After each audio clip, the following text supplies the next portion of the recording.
Hi, everyone. Welcome to another session of Conversations with Courageous Cancer Warriors. Today, we have an amazing guest that is a coach, a life coach, a consultant, has her own business called Excavive, and she is also a person who is a self-empowerment person and inspirational speaker, and she's also an author, and we're going to talk about the 3 amazing books that she has up and coming. So I would like for everyone to welcome Miss Jennifer Blair. Hi, Jennifer. How are you? I'm great. Thanks, Lori. I'm so thrilled to be here today. I am so excited to have you. I looked into what you're up to, and it's really along the lines of what we talk about here on this podcast. And so I would just love to talk about, first and foremost, your coaching business. So Excavive, that's an amazing name. You want to talk to us a little bit about that? Sure. So thank you again for having me. So I created my company back in 2003, 2004. I decided to become a life coach in 2003, fast-tracked my training through the Coaches Training Institute. And during that time, that was, 17 years ago, hard to believe, people really did not know what coaching was, life coaching. I would tell people I was a coach and they'd be like, what team are you coaching? That was just, people didn't understand that life coaching was. So people were naming their businesses things like have your best life, create an ideal life. And I wanted to create something that kind of spoke to that life piece, but that would create curiosity. I knew at the time when I became a coach that coaching would not be the only thing I would do. Although I cannot tell you I had a master plan to become a speaker and author and all those things. I just knew that I wanted a name that was sort of served as an umbrella and created curiosity. So I got my best friend and my graphic designer and took them to breakfast at a place called Lynn's Paradise Cafe that was just this funky, fun breakfast place. And we spent a couple hours brainstorming, and I came up with a list of 20 optional names that we quickly decided we did not like any of them. So someone said, what if we make up a word and we put words together? And so Exca means to excavate, and Vive is life, excavate your life. The minute we came up with it, I'm like, that's it. And we left that meeting. My graphic designer researched it to make sure it didn't exist. And within 1 week, I had my logo, which is still the logo I use today. Oh, I absolutely love that story because, there's so much that goes into what you're going to name your business. And once you kind of put a label on it, it's really hard to move away from it. And I love that it's so meaningful to what you're doing. It is. And it's really allowed me to, when you say Excavive, Excavive coaching. So I can go down the path of talking about what that means to really, dig into your life and excavate, uncover your authentic self, excavate who you are. When I talk about Excavive speaking, I have the chance to be an inspirational speaker, again, talking about those subjects that are life-oriented. And then the same thing as an author. So I love that the name still supports everything that I'm up to. I love that. And so you have, as you know, this podcast is geared toward cancer warriors, and you've had a lot of cancer warriors in your life, and you've also had them as clients. If you were able to give them one piece of advice, what would it be? Oh, wow. It kind of got chills when you asked me that question. And I think the one piece of advice is to use this as an opportunity to really become your best self, and to get support around that. Yeah. Surround yourself with lots and lots of support, but use it as a platform. I feel like everything that happens in one's life is an opportunity to learn, to grow, to transform, to take stock, so to speak, and say, what's important now? And who do I want to be in this process? So that's, I think, what I would say to anyone who's struggling through any type of health challenge, whether it be cancer, a divorce, anything about that, to be courageous in those things. Absolutely. And, you know, that's what I was exactly going to say, that I think that piece of advice is really amazing. And sometimes it's hard, it's easier said than done. But part of what we try to cultivate on this show is that, like, you're not alone. And it's funny that you should mention divorce, right? So everybody who has been listening knows that I've had breast cancer myself. I had 4 lesions on my left side. And, you know, they say that your masses occur at your most stressful times of life. So I went ahead and I named them all. And one of them literally is named like divorce, right? Because even if you don't have a chronic illness, you know, there are moments in your life that you go through a crisis, trauma that really defines who you are. And you have gone through something like that yourself, right? Absolutely. Well, you know, that, first of all, so sorry for what you're going through. No, I don't pretend to sit in anyone's shoes who is going through that at all, ever. But I will say that back in 1995, before looking at becoming a coach, I was married. I was pregnant with my second child. I found a lump in my breast. And went to the doctor, called immediately. I'd always been good about doing self-breast exams, called the doctor immediately, came in. They said, well, they did a mammogram and said, well, we really need to take it out, but we can't know for sure until after the baby's born. Mm-hmm. And, you know, I remember being in the shower sobbing, going, oh my gosh, I have a 2-year-old and I'm about to have another child. Will their mom be around? And it was a scary, scary moment. And did have the baby in November, and they took out the lump. It was benign. I was very grateful for that. But it also kind of brought the awareness to myself around stress, around at that time realizing how I needed to take care of myself. I was also at the same time involved in a lot of volunteer work, and the Junior League of Louisville, I had a lot of a history there. So the following year, I co-chaired the Race for the Cure. Oh, thank you. I then worked the following year to take the funds that we raised and to create a project that would, it was a project that would keep money in the community, and it was a breast cancer awareness campaign. So part of it was to take care of those women who did have breast cancer, to create connection and have retreats for them, and then also do some breast cancer awareness campaigns, some media and other types of educational speaking.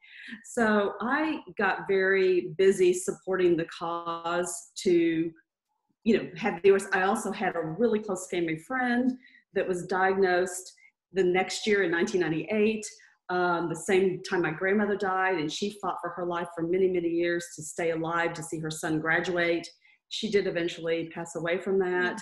So I felt like I was a little bit surrounded by the issue for a few years, and my marriage blew up. And I spent 2 years trying to make the marriage work, keep the family together, and I finally made the decision to leave the marriage. Partly was I realized I needed to come back to myself. I was also deeply, deeply concerned about the stress. And I felt like, I remember having this thought at one moment that if I don't get out of this marriage, I may end up with cancer. Yeah. Because the stress is too much. My body cannot take this level of stress. And, you know, there were many reasons why, but that was a thought during that time. So I have over the years tried to support, that's my own personal kind of reasons why I got involved. I also had this belief, you know, breast cancer, any cancer, it affects everybody. It does. Everybody, everyone has a mother, sister, wife, you know, they have all these women in their life, and no one is untouched by breast cancer or even cancer in general. Yeah.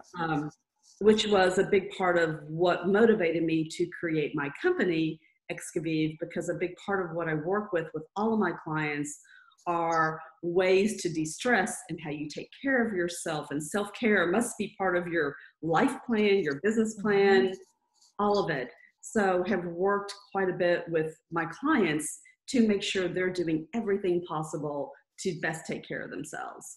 Yeah, that's really key.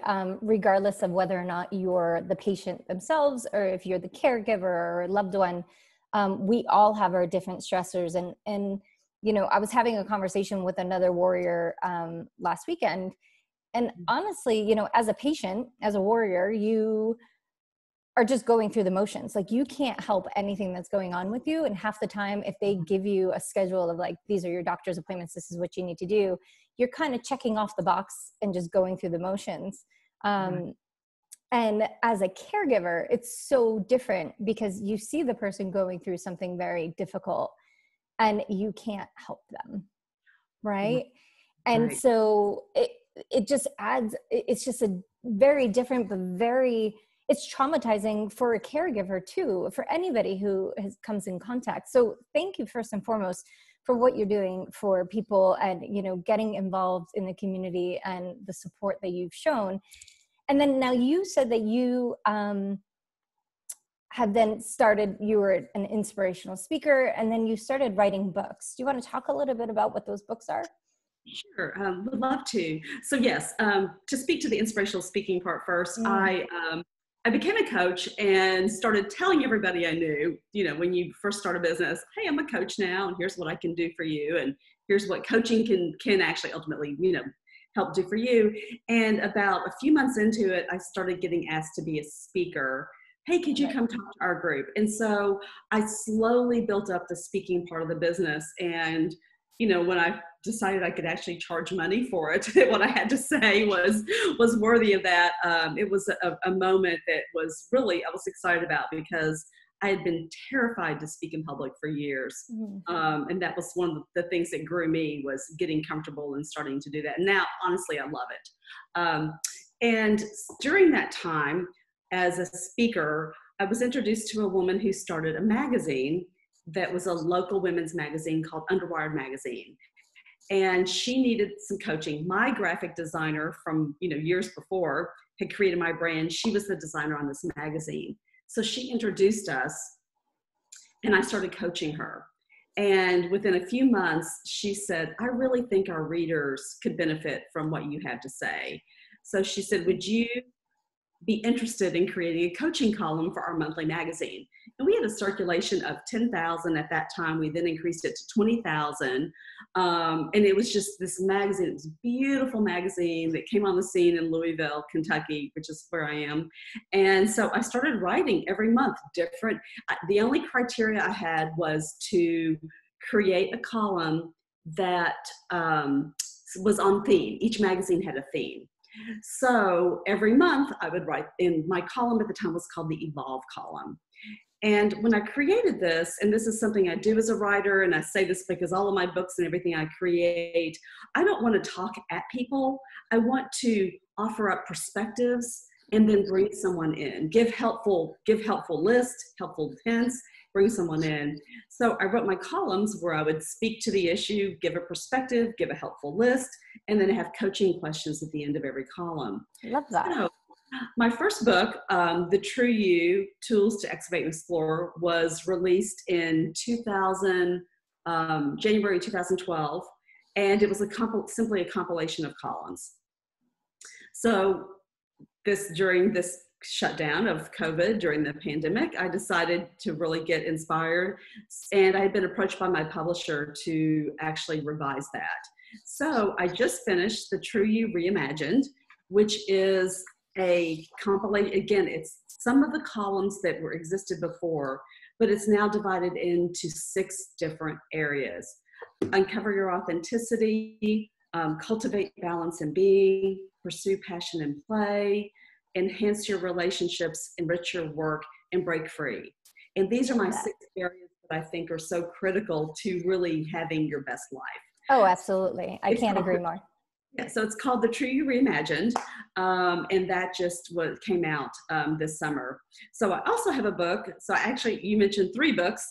I have Women Who Boss Up is a book that I'm involved in that will actually be released in August.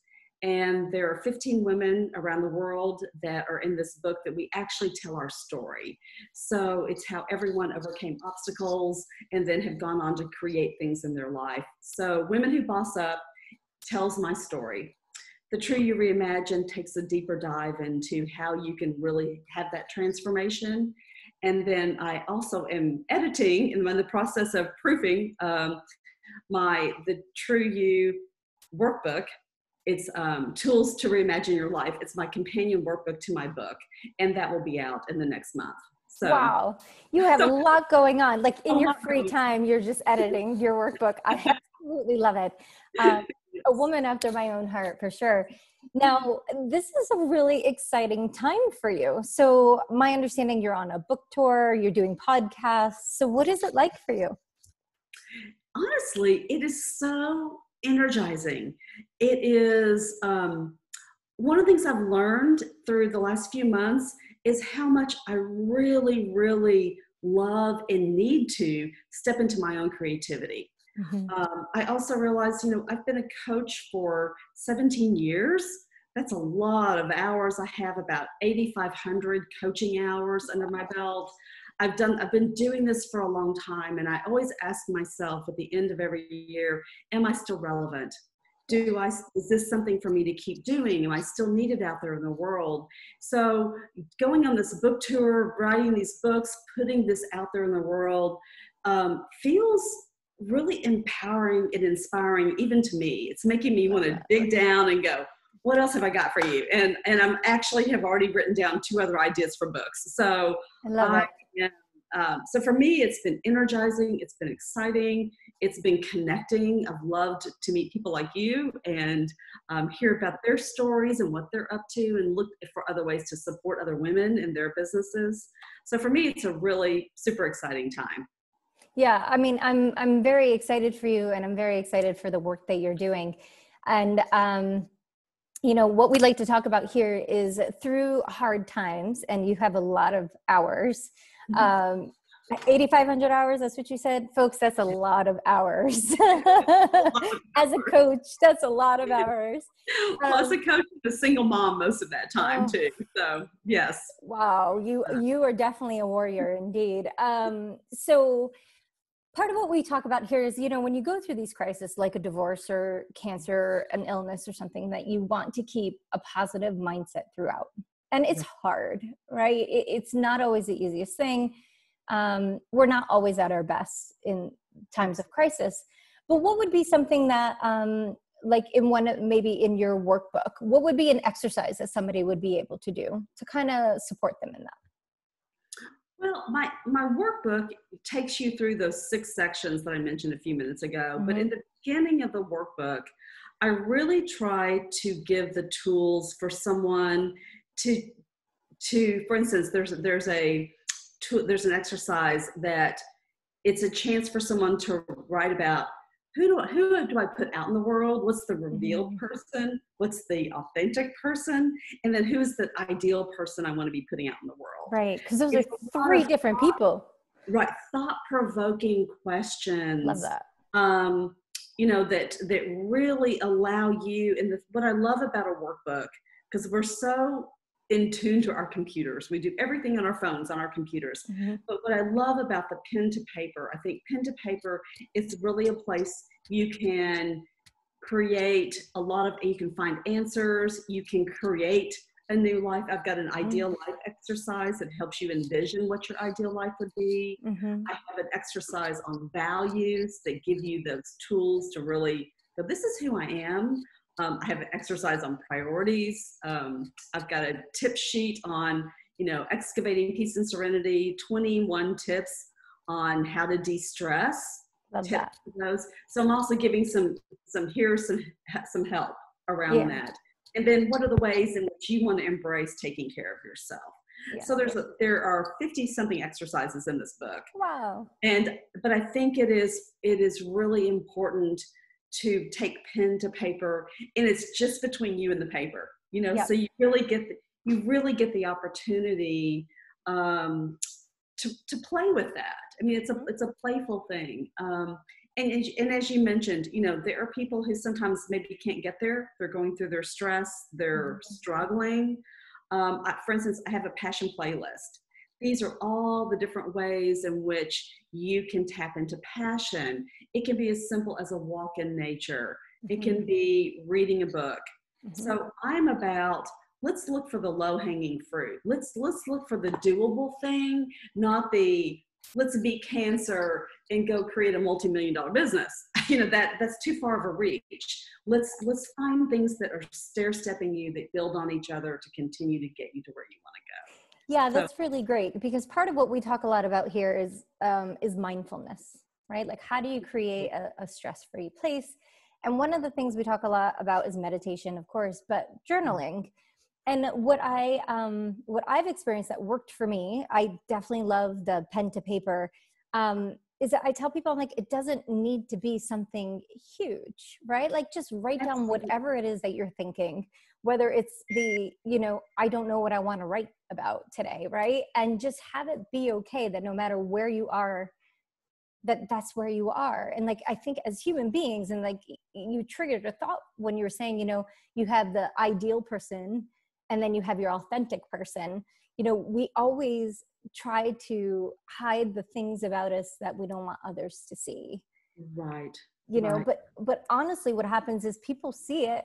They know that that's how it is, and you just think that they don't, right? So Exactly. So I'm really hoping that part of the process that people will get out of this is it gives them the reason the last section of the book is called Break Free. Mm-hmm. It's because that's where I'm trying to move people to give you this huge permission to really be yourself. And you mentioned journaling. I love journaling. In fact, the very first thing in the workbook is my journaling guidelines. Yeah. And I encourage people to get another journal outside of my workbook and journal through this process. And so but it's 3-page description on journaling. So I'm telling you, this is how you find a place to sit in your home that's peaceful or that inspires you. Everything from how to create the setting to what to write about, to questions, to, lots and lots of guidelines on that. So it was it was actually the very first, informational sheet I created in my business was a guide to journaling. 16 years ago, I created this, and I've continued to adapt it and edit it over the years. I love it. I think it is so useful and it's needed. And for those listening, if you are not a avid journaler, is that a word? I think the word. I think it's right? That works for me. I love to make up words, even if it isn't. I'm saying it's fine. There's no better time than the present, and it doesn't have to be perfect. I can't wait to see what your 3 pages are and how you set them up powerfully. Like, this conversation has been absolutely amazing. Now, how can people find you? So you can find me on my website, which is www.excavive.com. I am also on social media. I'm on Facebook, Jennifer M. Blair, and also Excavive Coaching and Consulting. I have 2 pages. I'm on Instagram, Excavive. I am on LinkedIn, which is Jennifer M. Blair. And I'm on Twitter, Excavive. So all the social media platforms. And yes, if you want The Tree You Reimagined, that book is also out on Amazon. So that's live. That can be purchased. My workbook is in process, so I would look for that in about another month. Probably by September, that will be live as well. And I will also be selling books on my website as well. And the Boss Up book, I'm selling that directly on my site, and that will be on Amazon next month. I don't have a firm release date yet, but it'll be mid-August. Perfect. The Boss Up book as well. Yeah, yes. That's so great. And just really thank you for being here today, and thank you for being part of this great community and for who you are in the world. We need more people like you. So at the end of next year, when you're like, am I still relevant? The answer is a definite yes. Thank you so much. And thank you for having me on your show. And I love what you're up to with being a coach and being a warrior for all the women that need you as well. So thank you too. Thank you so much. It's been a pleasure. Thank you.